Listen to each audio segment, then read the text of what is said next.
Today we'll have two presentations from three amazing speakers I'd like to quickly introduce. First, Lucas Grindley is the Executive Director of Next City, a nonprofit news organization that offers reporting, webinars, ebooks, and a podcast. They also have an annual Vanguard conference that brings together 40 leaders working to create equitable cities. In Lucas's presentation, I'll talk about getting your entire team on board with fundraising, end of year events, and Next City's special edition print magazine. After Lucas presents, Ellen Oost and Kelly Wilkinson will, from Louisville Public Media will present. Louisville Public Media is a nonprofit news organization that manages 3 public radio stations, an investigative reporting team, a news website, podcasts, and community events. Ellen is our Vice President of Development and Marketing, and Kelly is our Membership Director. Together, they'll talk about converting new members, thank you gifts, and matching gifts. Our hope with this session is that Lucas, Ellen, and Kelly will inspire you to try something new during your year-end fundraising efforts for this year. If you are inspired to try something new the organization hasn't done before, maybe because of the cost, the Institute has a great grant opportunity that my coworker Diana will talk about before we get into the presentations. We'll also have time at the end for questions about this grant opportunity. I'll hand it over to Diana now. Awesome. Thank you, Jeff. So yes, I'm Diana, the community manager with the Memphis Institute. Nice seeing some familiar faces here and some new faces as well. Welcome. So we do have, as Jeff mentioned, we have a grant opportunity coming up. I'm going to post it on the chat right now. So it's a mini grant opportunity and it's currently open for supporting the year-end fundraising efforts for up to 20 news organizations. We are going to be distributing between 5,000 to 20,000 depending on the projects and the scope of the projects that are pitched. Things like direct mailing campaigns, things like that you want to innovate with are welcomed. And you can head over to the link as well for more details. Also, feel free to reach out to us with any questions that you may have. This opportunity is going to be open up until next week on Thursday, September 5th. That's the deadline for this opportunity. And then those news organizations that are selected to receive the grant will be notified in October. So by the end of October, the latest, people will know.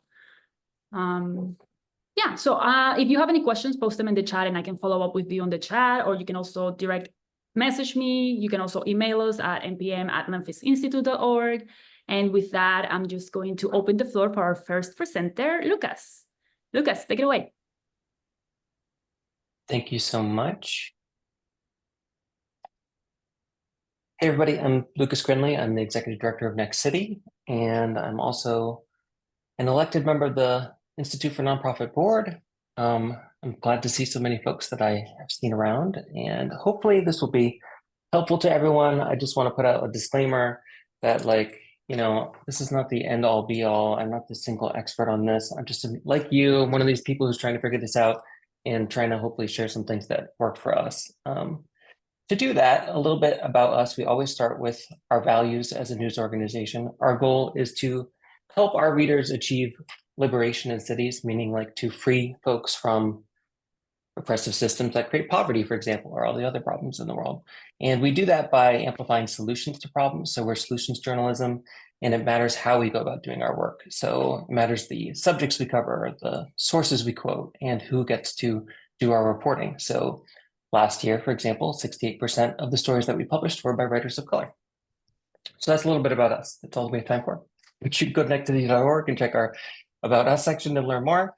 The real thing that we're going to talk about today is the end of year fundraising campaign and how we bring everyone together in the newsroom, from the board, and even some of our readers to take part in helping to raise money for the year. So starting with the board members. At some point, you remember that Newsmatch and the Knight Foundation, Miami Foundation started encouraging folks to raise their own local matches, and they would give you an incentive, a bonus if you could do that. So when that started, we said, hey, board members, maybe you could get together and start using your GiveGet to create a local matching fund. And we've been doing that for the last few years. And when we do that, the board announces their matching fund on Giving Tuesday as a special limited time thing, right? So not only will you get your donation matched by Newsmatch, you will also get it matched by the board, and you can triple your impact, or however you interpret that math. We also create these lovely appeal pages on the right-hand side. You see them here. So we take some of the Newsmatch branding that they distribute, and then everybody gets to put their own little written appeal. And at the bottom of the written appeal, when you scroll to the bottom, you get the donation form.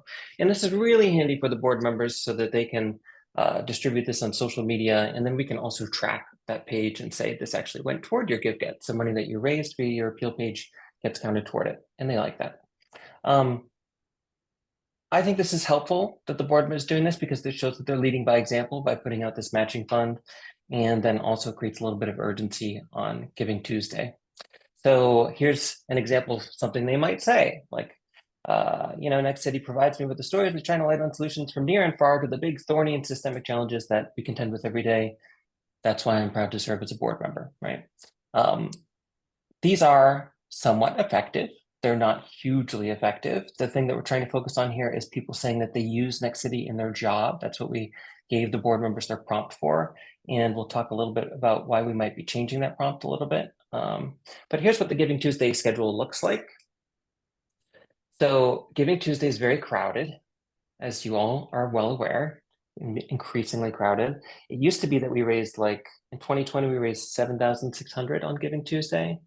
And then 6,500 in 2021, a little less in 2022, went back up in 2023. So it's become harder and harder to get people's attention. We started sending an email the night before to let people know that we're going to have a special opportunity. And then it's there if they're up early, right, in the morning. And then we send another one at 9 a.m. saying, like, hey, surprise, we're actually doing that. And that is our biggest click rate of the whole campaign, right? So this email, I'm sorry, that the one on Tuesday morning is the one with the most clicks. So that email, of all the emails that we send throughout the whole end of year campaign, got the most people clicking through and going to donate. And then followed by that, later in the day at 4:45, just before they leave work, we send a more targeted email, segmenting it just to people who MailChimp says are, like, we call them our gold star people, the people who have the highest contact rating. And that one had our highest click rate. So the most percentage of people actually clicking through. So still very effective day, even if it's raising less money than it was once upon a time. It's a really good time to try to get out your message and use your best moment for an email. Talking about reporters and editors, I think we have very good participation rate amongst our reporters and editors for the whole campaign. We ask everyone if they'll write a personal letter, and we send it via email to our entire list. We also invite freelance contractors, so you don't have to be, fully on staff to do it. And these are notoriously our highest performing asks.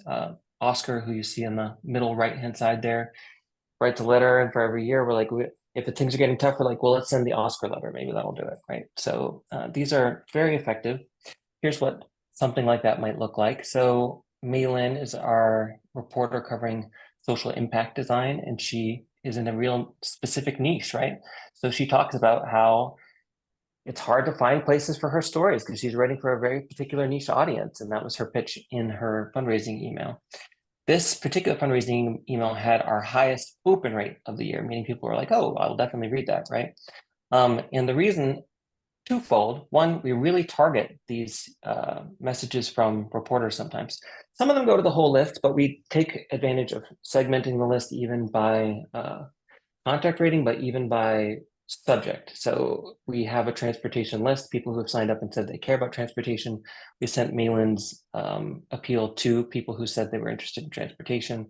And we also did this little trick that I copied from someone else once upon a time in the LendFest. I think I was in one of these meetings where they said, you know what works for us?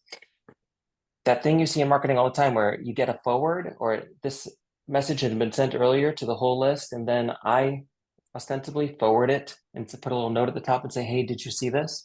We do not do this often. We do it once a year, and it's the last couple days of the year, right? When you know that you're going to get the most donations, because it's extremely effective at getting people to open the email. So I do recommend trying it.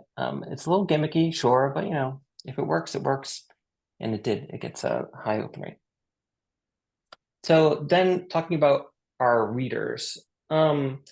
For us, Jeff mentioned that we have a Vanguard conference every year. That's what we call it. And we bring together 40 rising urban leaders who are basically Next City super readers. And they come to this conference where we actually do our journalism in person, kind of like introducing them to solutions that we would otherwise be covering in articles. And we have asked them to write testimonials that then get sent out to the whole list. We have asked them to write testimonials and just send them to other vanguards, right? We even had a class competition, which was kind of modeled after university programs where you might have, different years competing against each other. And it raised about $6,000, which for us was pretty good. It's a lot of effort because we had to get a class captain for every single cohort, and there's like about 15 or so now. At the time, I think there were many fewer, but so it's a lot of coordination with those folks, getting a lot of letters out, and it's not easy.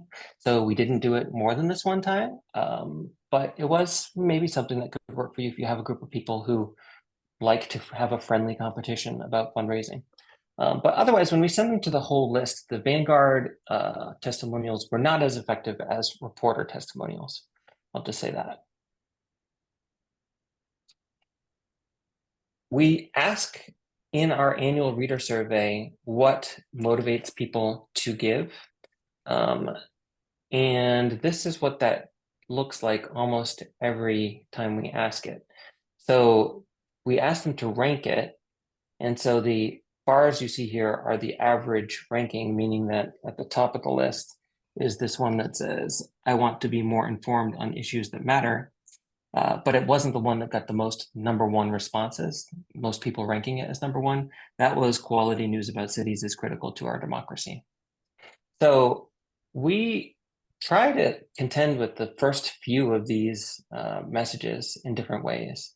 And that's where we're going to be tweaking our messaging on like what the board says, that prompt, and even what vanguards might write, because we're trying to get to this idea that people use Next City for their work and want to be informed.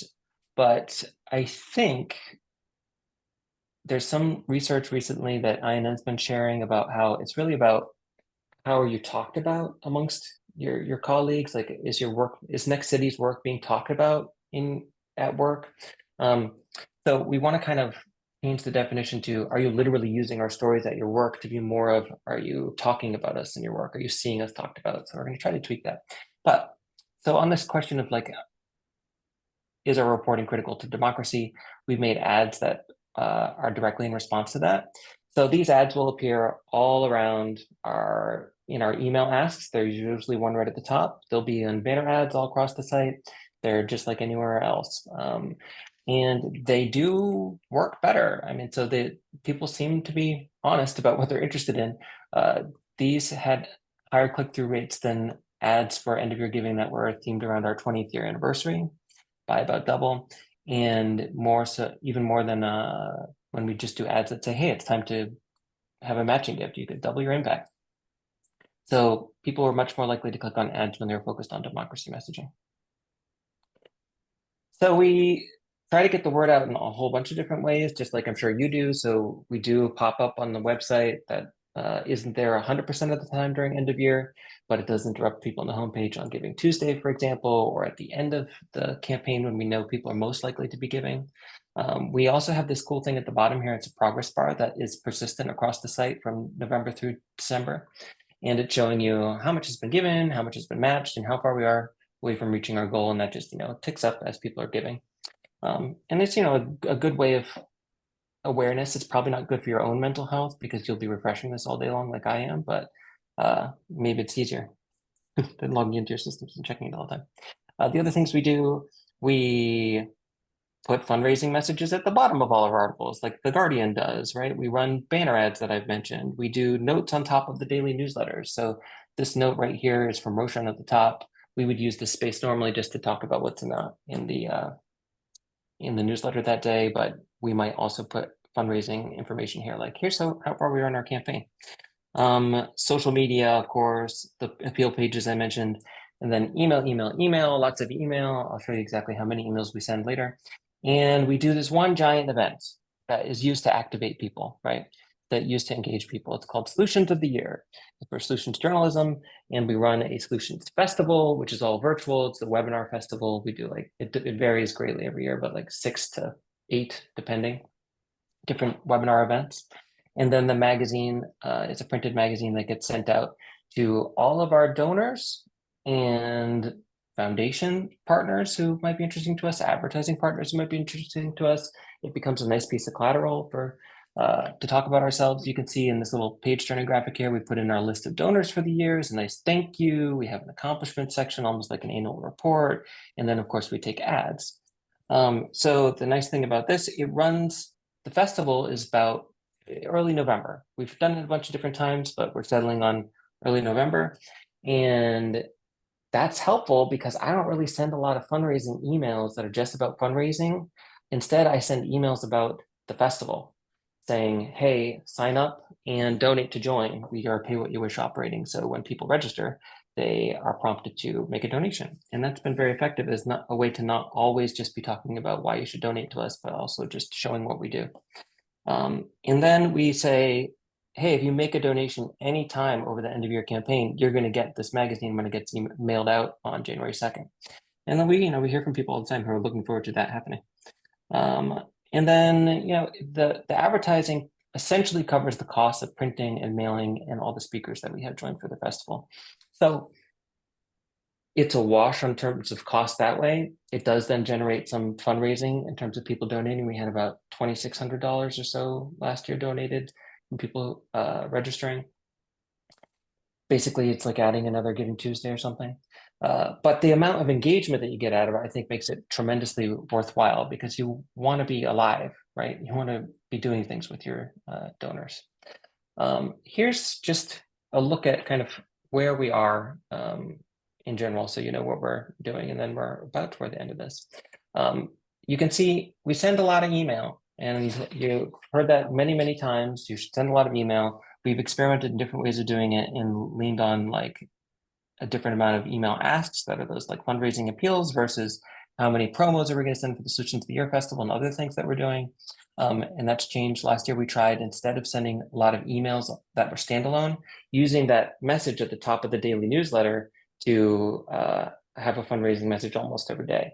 So I was like, well, can I reduce the amount of email if I'm using that every day? So you can see how that's played out.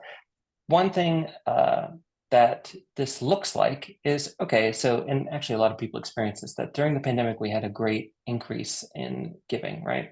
And then after the pandemic, it didn't stay. But at the same time, we were doing something, we were trying to shift our mix of donors, right? Because we were heavily focused on one-time donors. And instead, we wanted to have sustaining donors, people who give, commit to give annually or commit to give monthly. And so we have dramatically increased the number of sustaining donors in that time, which does impact the amount that you raise during end of year, but it has also a very good effect on how much you can raise over the course of a year. So I'll just end on that sort of message, which is, yes, focus on end of year, but have a whole year long strategy for how you're going to raise money.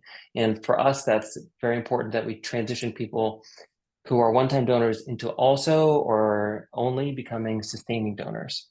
And there's a whole podcast about that. If you want to listen and go deeper on that, reach out to me. I'm at lucas@nextcity.org, or listen to Simon Owens' podcast from the Business of Content, which that's the only thing that we talk about. And hopefully I ended on time. Thanks so much, Lucas. That was terrific. And thanks to everyone also for sharing the impact reports in the chat. That's great. We can share those around. Two very quick logistical questions, and then we'll have more time at the end. But a question here from Amy. How many people on the team are involved in this effort, and how many people oversee the project? Well, Jeff used to work for Next City, and he headed this up back in the day. And everything I'm saying to you, I really learned from Jeff. But we have a development manager who does our grant writing and also heads up the end of year campaign from like an email standpoint, like an individual giving type person. But I'm sincere when I say everybody's involved, right? Like everybody has a role to play in this. The audience engagement editor is queuing up all of the emails and helping with the social media. Everybody's got something to do. It does work better when someone like the development manager can play, a traffic cop on the whole thing. So ideally, there's the one person who's in charge. I'm obviously heavily working on it, and the audience engagement editor who has the newsletters and social media is probably the next closest person after that. Then everyone else is, writing things and contributing in different ways.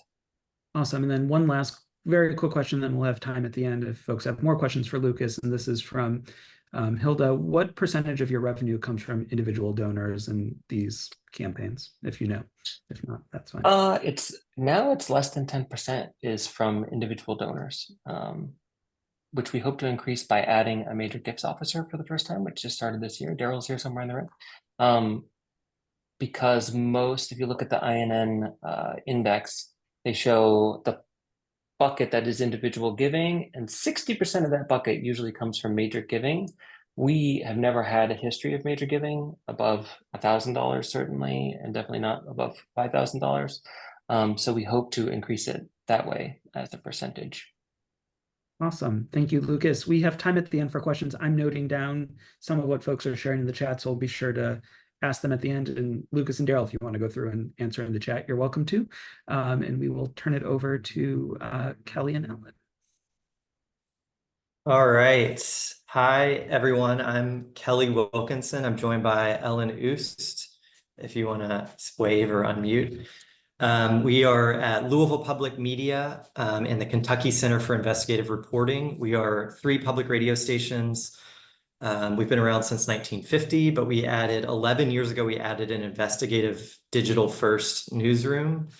And our local newsroom has now grown to close to 20 journalists from just 3 or 4, maybe about 15 years ago. So some things about public radio are different, but a lot of things that we're doing online might apply to you if you are digital first newsroom. So share my presentation. Okay. All right.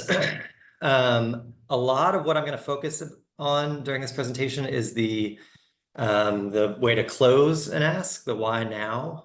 Thanks to Lucas, who covered a lot of the meat of what your asks should be about. That's the journalism supports democracy. That's the why should anyone give to your newsroom, your nonprofit. Makes society better. It makes your life better. You're informed individually. It also makes your community better, whatever your state, whatever your focus is.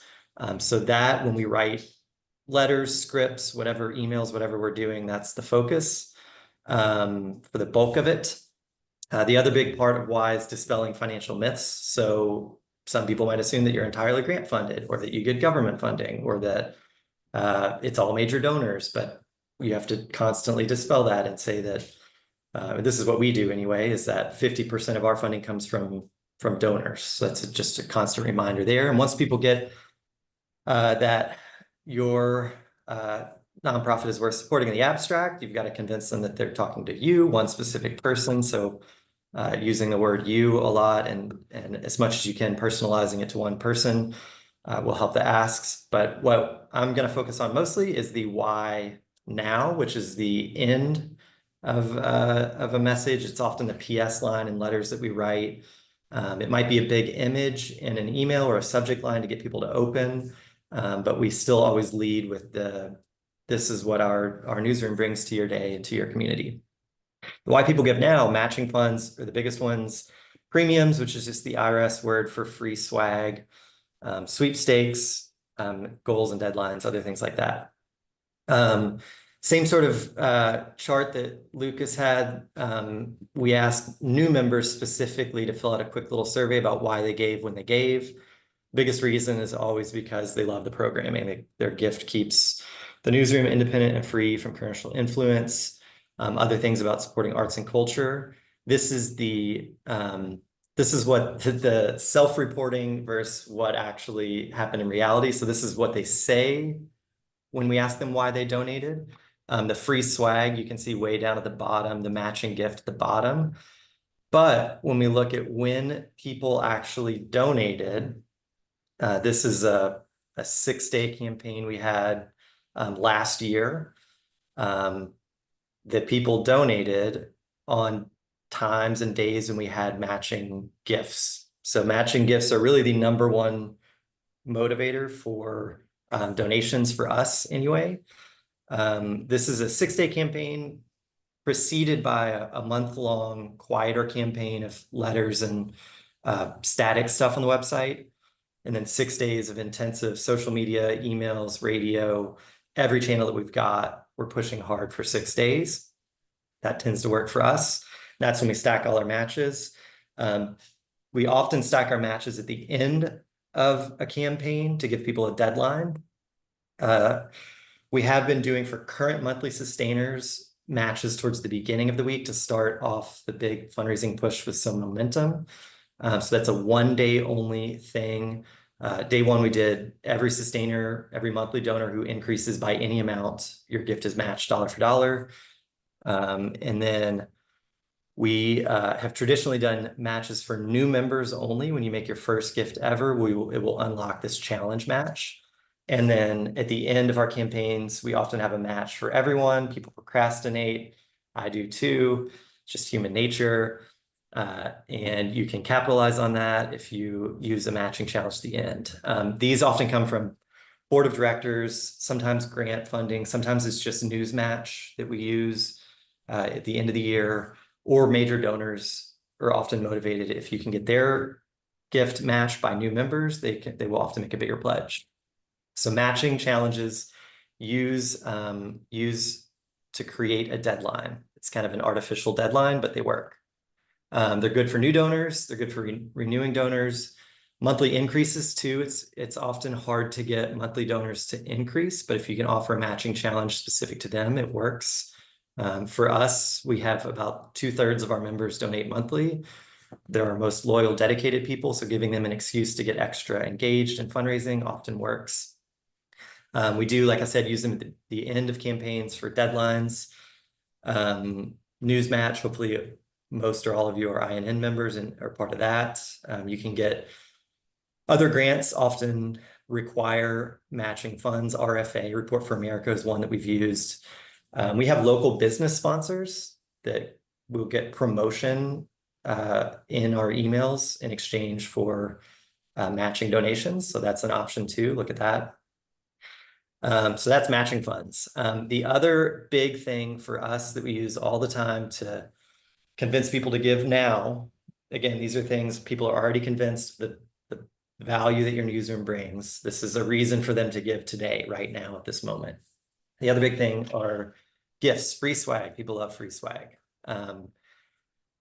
Don't put these up. We don't put these up anyway all year long. These are only available during specific fundraising campaigns, about 3 weeks a year when we're pushing them. So we're not just going to leave them up for anyone to request, because then we're just spending money even though we're not promoting them. So use these for specific campaigns, saying this week only, today only, by the end of the day, Friday, you can get this free swag. It'll be gone next week. So donate this week. Not everyone takes us up on them. 1 in 5 people do. It's really hard to say how many of those 20%, 19% of people would have donated anyway. But certainly some of them might not have, or might not have donated at the moment. They are expensive. So we'll spend about $5,000 for one campaign, but that nets at least $60,000. So even if half of those people or more would have donated anyway, you're still going to net money. The other great thing about these is we usually order them at the end of a fundraising drive and fulfill them a week or 2 later. We use the leftovers, the extras, as stewardship for monthly donors. So there's this secret website. Everybody can go to it. I'll give you the link. Is lpm.org/gifts, GIFTS. That is a Shopify site. It's a secret little link that we send out to all our monthly donors before and after each campaign. So they can go get their free bit of swag and they don't feel left out. There's lots of cool things on there. There's a mug that we use that has redacted text, and we add coffee or tea, it unredacts itself. So cool little investigative piece. But these work as a way to get people to donate in the moment that week. Cost, there are IRS guidelines about this. It gets really in the weeds, but as long as you're spending no more than 1 month of their donation on this, you're in the guidelines. And honestly, most of this stuff, if it's a t-shirt with the design on it, is going to be like non-substantial value. So you don't have to bother with any IRS rules at all. So Shopify, we use for the secret store. We also sell merch on our website, and we promote that on social media throughout the year. You can, if you're on that site, you can click around and see some other t-shirts for sale. Those for us are not so much fundraising, but more marketing. I think last year we grossed $18,000 to $20,000, but the net on that was only a couple $1,000s. But we're selling t-shirts. Everyone out there on the street wearing a t-shirt is free marketing. So people are paying you $5 a t-shirt to go market for you.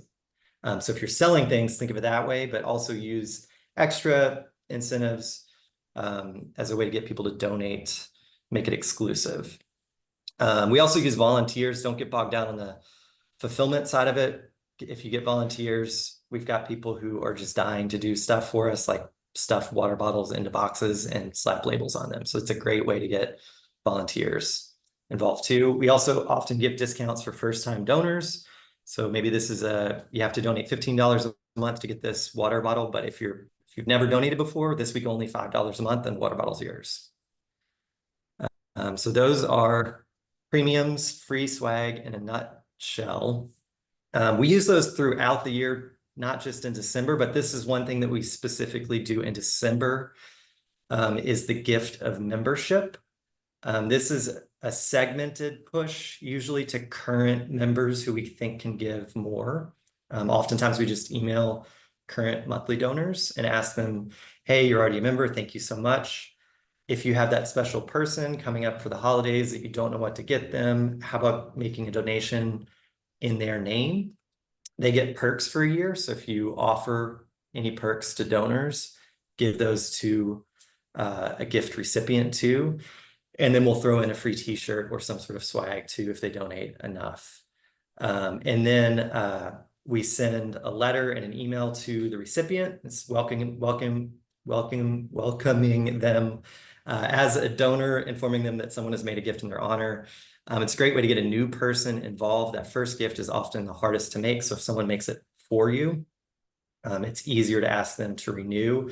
This isn't a huge source of new members for us, but it is worth doing. We do it every December. We get 40 or 50 new members. Each December is really when we promote this. And for context, overall, we're getting 300 to 400 new members in December. So this is about 10% of our new people, new into the system, come from this little program. It's also a great way to get additional gifts from current members. The renewal rates aren't great on this, but renewal rates in general aren't great for new members. If you can get people to join as sustainers, that gift will just keep going. But we do ask 12 months later, we ask the person, both the donor and the recipient, we will ask to renew. They'll get asked when that membership expires. So give the gift of membership. That's a little example of just a display ad we had for retargeting. Also, new member December is a thing we've been doing for the past few years. We still do all the normal stuff. We're asking people who haven't donated this year to renew their membership. Those last few days of the calendar year, we're sending out a ton of emails reminding people to donate. But we do focus still on acquisition and monthly donors. Like Lucas said, if you just look at the first month, the totals aren't huge. But if you run a report that shows all 12 months of your monthly donors, even though 11 of them are coming the next calendar year, it's a much bigger total. So don't sleep on the monthly gifts in December. They will hang around for a long time. Our monthly sustainer retention rate is 90%. So 9 out of 10 stick around year after year. For people who just write a check once a year, that's about 60% for us. For new donors, for us is 63%. About half of our new members start as monthly. So that's why that's a little bit higher than the average. If you look up the average for most new donor retention, it's probably closer to 50 or a little bit less. So focus on monthly. Every amount that we pitch is monthly. If we're suggesting amounts, we just break it down to $15 a month, $20 a month, and let people self-select that $200, $300, whatever gift it is. And then post campaign, this is just a new donor welcome series that we send throughout the year, but we upload the biggest lists after our fundraising campaign. So early January, we're going to upload a list of everyone who joined in December. It's an automated series, so it just happens. It is our biggest open rate of any emails that we send. It's about 60% of people open all 4 of these emails, 9 or 10% click rates on these. The first one you can kind of see in the background looks like a personal email. It's that same sort of psychological trick, makes you think that it was just written to you. This is where we ask new members to fill out a survey. That's where we get good data about why people donated when they donated. And then the following things talk about the member perks that you get. A week later, you get an ask to follow us on social, subscribe to more newsletters. And then if you made your first gift as a single payment gift, we will ask you to make a monthly gift about 3 months into your membership. And we have had success. This is a newer thing that we've been doing. It's only been running for a year or so. And only about 500 people have made it to that 90 days who weren't already sustainers. And we've gotten about 10 or so who have done that. So that's a success in my book, an automated 10 sustainers for basically setting it and forgetting it. And that's about all I've got. So again, focus on the reason that people give, the value of your nonprofit, the mission, the value it provides for people individually and for society, but then use these kind of things to help get people to donate right now in the moment. And then Ellen, if you have anything to add, if anybody has any questions.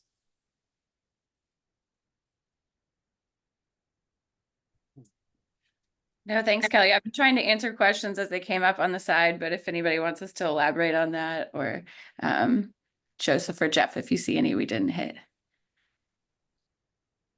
Yeah, thank you for engaging in the chat. And one of the things that came up a bunch in the chat that actually I think would be worth talking about in the group is the role of swag and sweepstakes, and that there's been research that the swag is more transactional, but it seems like you guys think of it really as a first step in building that deeper relationship. Yeah, I think we find that like the transactional piece is really important to get people to do the thing that you want them to do for the very first time. And as long as you are building the ask in the same way Kelly kind of set it up, like we never have an ask that is just, hey, get a t-shirt. It always includes the why, like why we need it, why you are the right person to help us piece. And so it's never a standalone reason to give, but we think of it kind of as a marketing expense. So I said this in the chat, but we always try to pick things that have our name on them that help people kind of like self-identify as public radio supporters, which builds conversation out in the community and hopefully helps to grow our number of members.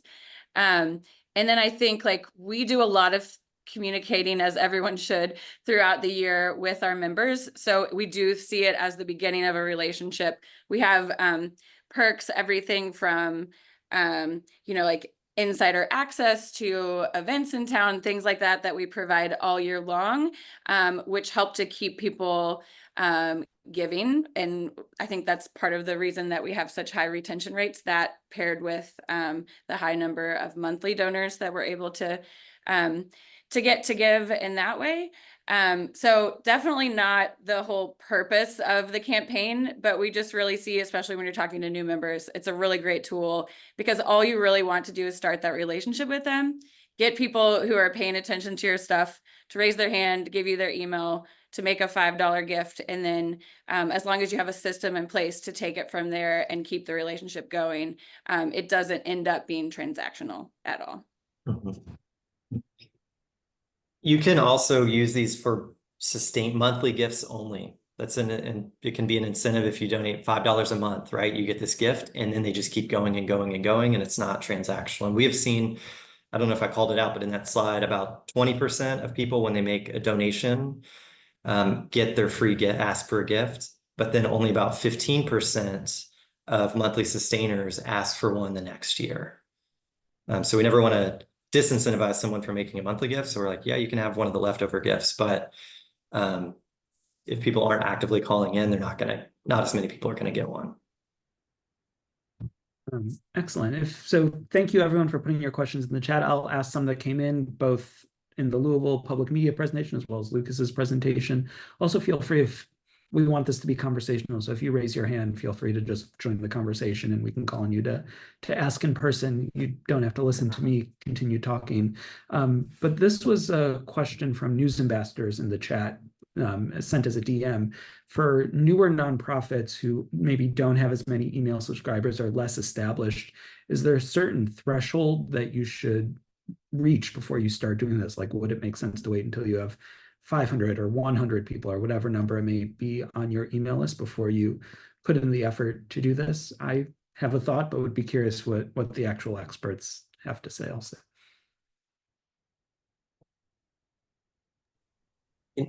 I'll jump in. I would say I know a bunch of folks who are making a living on Substack, and they start off on Substack with none, right? And they would not be successful if they waited a long time until they started asking people to join whatever it is that they're making money off of. So I think that's a very good example, a reference point for why you should start asking right from the beginning. There's always people there, and you can always make the same cases to them. I don't think there's a number to wait for. We have about 48,000 people on our email list now. And I will say the amount of success that we have is dependent on how large that email list is. So it's one of the main drivers of the pipeline. You got to move people into the email in order to get them to donate, at least for us. Yeah, and I would similarly argue that your first subscribers, when your list is small, who are joining you at the beginning, those are your true fans in a sense, and the ones who are joining you because they believe in it and could be great ambassadors to help grow your list and grow as donors as well. So I think tapping into that core community as soon as you can makes a lot of sense. For the folks in Louisville, a couple people asked how much of your approach is the standard public media playbook, that this is what every NPR affiliate across the country does, or what is unique to you or unique to your market in terms of tapping in the specificities of your core audience? I mean, we do these things. Most public radio stations do these things because they work, not because they're specific to radio. Certainly, like, not everyone can just press a microphone and talk to all your people, but you can send an email or you can put a post on your website. You can do pop-ups, things like that. So we are doing all the things that you're doing digitally, we are also doing, and it's the same sort of tactics. Like everything that we mentioned on the radio, we're also mentioning on social media and on our websites and on emails. So some things might work better. So if we're doing a 6-day campaign on the radio, if you do that on like ProPublica, for example, their membership director came from public media, and she just takes their 6-day public media campaign and stretched it into 6 weeks. So every week there's a new incentive and a new prize and a new sweepstakes. And that lets you send a couple emails and give updates throughout that. So you might have to do a little bit of translation, but I don't think it's unique to public media. Yeah, I would just add that I think public media is catching up on the digital side because we've been able to rely so much on like the classic pledge drive on air. And so there are several stations, a lot of stations that are really trying to ramp up what we do digitally, not just before and leading into drive, but all year long. The same kind of things you were talking about, Lucas, making sure there's a specific call to action within, every story, the top of every email, like really segmenting your digital audience and not assuming that they are necessarily also listening on the radio is a thing that we've been really focused on since we have such a strong local news operation and the investigative center. Which kind of we often treat like we will do outreach to the list specific to the investigative center at the same time as we're doing everything on the radio, but it's framed a little bit differently because again we're not assuming that they're necessarily listening to the radio. So yeah, just wanted to add that. Awesome, thank you. Lucas, circling back to your presentation for a moment, we had a couple questions when you showed the chart of year by year growth, that there was a peak in a sense in 2020 during the pandemic. And so would be curious to hear more about that, if that was COVID specific, social justice moment of that time specific, and sort of how you've tried to use that moment, I suppose. Yeah, I don't want to speak for everyone, but I think that there was an influx of donations during the pandemic for most nonprofit organizations. It was definitely the case for us. And yeah, our coverage is directly tied to the Black Lives Matter movement and wanting to have greater racial equity, for sure. That was part of it. Or all the inequities that were on display during the pandemic and the most marginalized people being affected the greatest. And how do we counteract that in all the different ways? So we could be directly tied to everything that was on display. So that maybe helped us in some ways. But, there's always, people have a million places to donate. So I don't know. In terms of keeping that momentum, I want to say most nonprofits also saw a dip in individual giving after the pandemic, especially as there were rumors of an impending recession that did not necessarily materialize. So there was a dip there, but at the same time, we were changing our strategy to be more focused on sustaining donors as opposed to one-time donors. And we did that because we were seeing a drop in, we had like 500 or so sustaining donors that was getting lower and lower and lower. And we hadn't made any sort of like focus on it.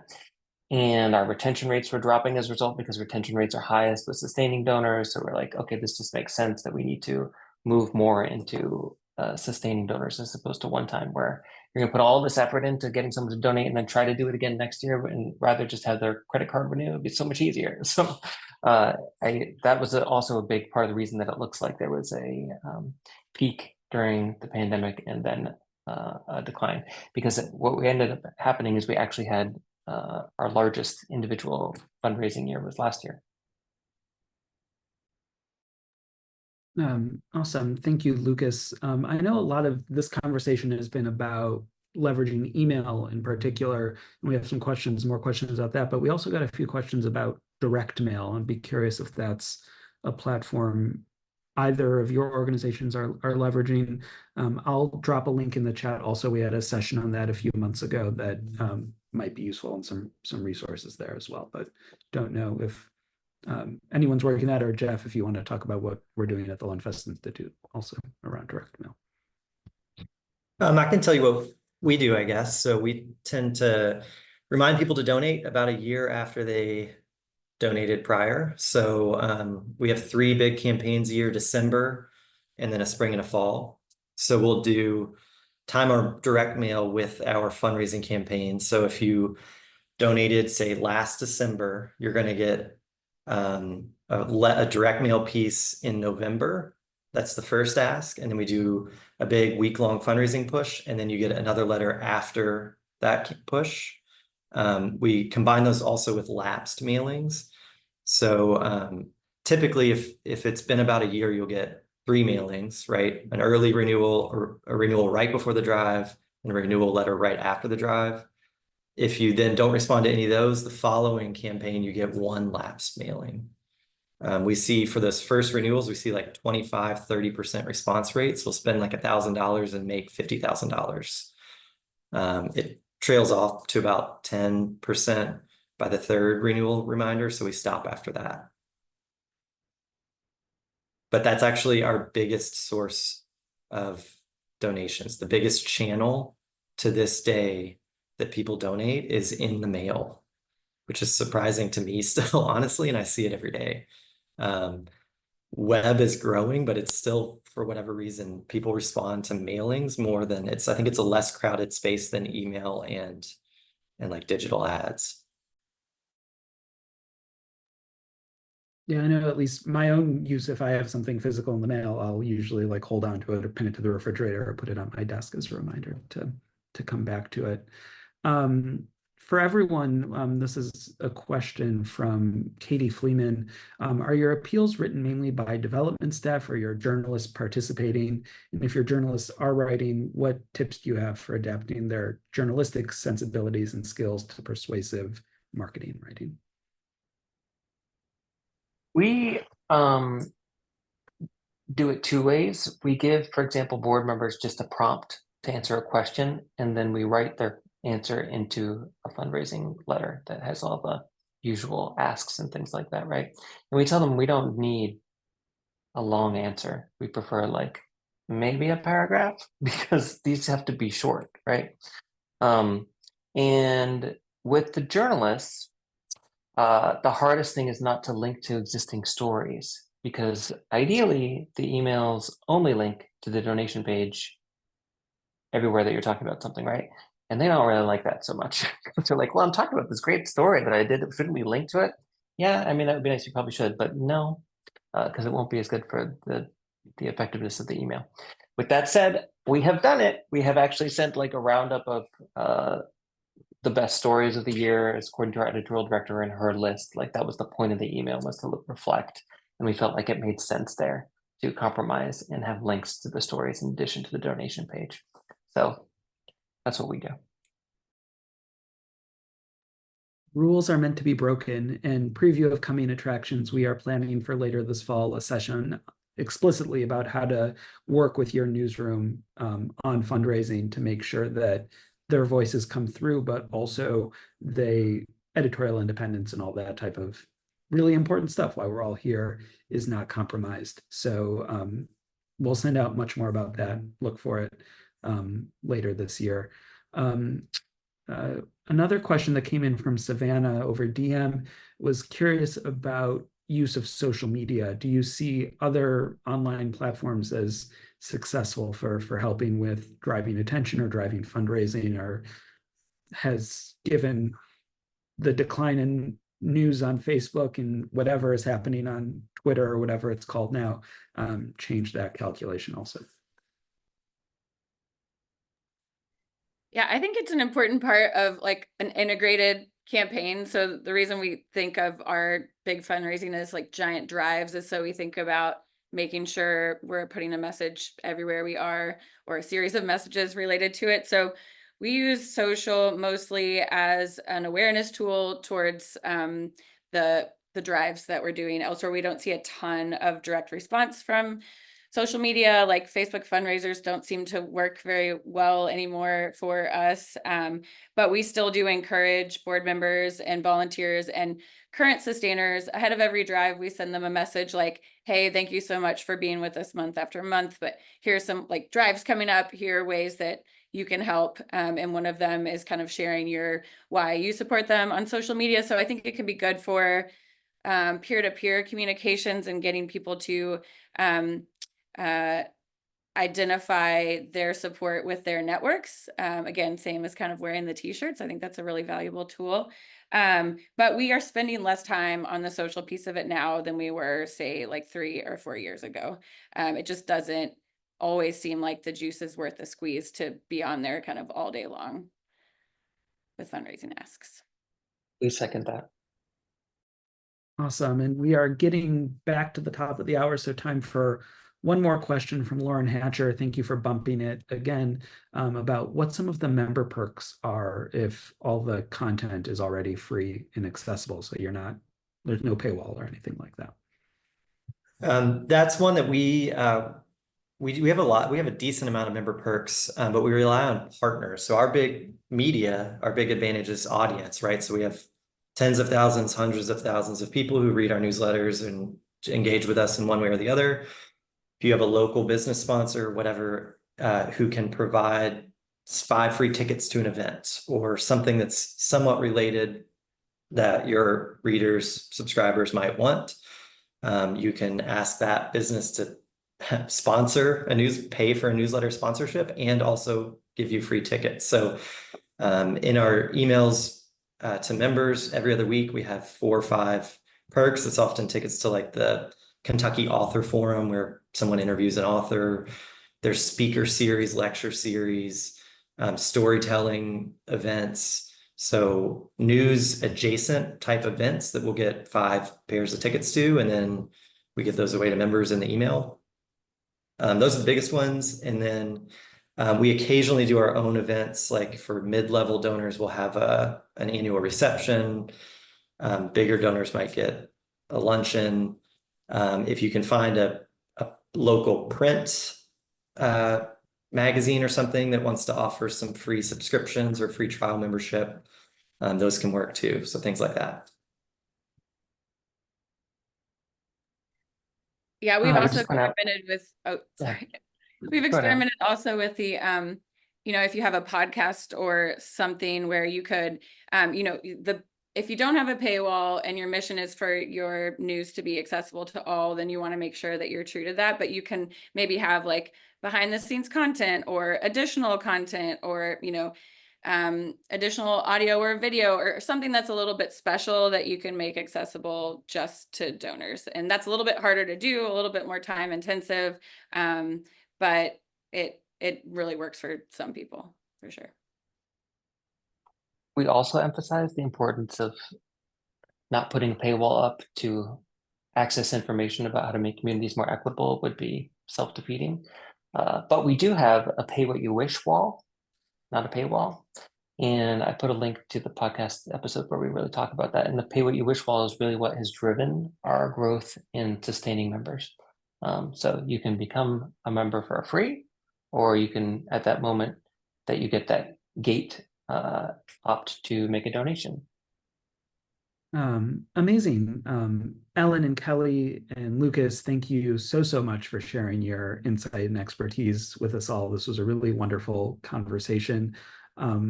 We will follow up with slides, recording a bunch of the links that were shared in the chat with everyone. So you will get that later this week or next week. It's a little hectic with the long holiday weekend, so appreciate your patience on that.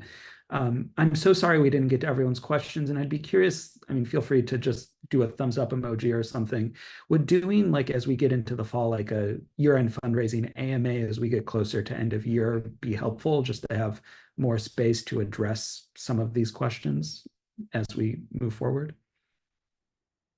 I'm seeing a bunch of thumbs. So we can work on getting that organized for later in the fall, and maybe ask some of our speakers to come back, or my Lenfest Institute fundraising colleagues are super smart and would be, I'm sure, happy to answer questions as well. So I'm volunteering them. But excellent. We are gonna wrap it up here. Jeff, Diana, am I forgetting anything? No, perfect. We're going to try to collecting all of the questions. So anything that we didn't get to answer today, we'll keep in mind for future programming and whatnot. So thank you so much. And if this gave you any ideas for how you want to try new things for year-end fundraising, please apply for the grant program. We'd love to help you try some stuff out. So I just dropped the link again, and we'll include it. Yeah, and feel free to ask any questions our way. Email us, ask us. We'll try to help you out. Awesome. Thanks, everyone. Thank you, everyone. That was Bye. great. Bye.